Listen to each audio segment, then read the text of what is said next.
بسم اللہ الرحمن الرحیم، بسم اللہ والصلاة والسلام علی سید الانبیاء والمرسلین۔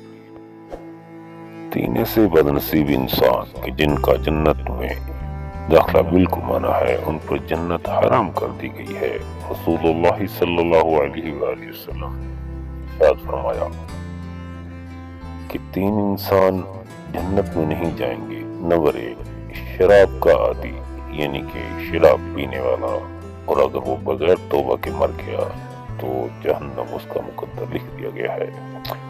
نمبر 2، جادو ٹونے پہ یقین رکھنے والا، یعنی جادوگر کی باتوں میں اس کی غیبی اطلاعات اور اس کے کرشموں کی تصدیق کرنے والا، یہ بھی جنت میں نہیں جائے گا۔ نمبر 3، اور رشتے ناطے توڑنے والا، یعنی کہ وہ تمام لوگوں سے جو کوئی بھی ہو اس سے اپنا تعلق توڑ لے، تو ایسا انسان بھی جنت میں نہیں جائے گا۔ اللہ تعالی ہمیں ان چیزوں سے بچنے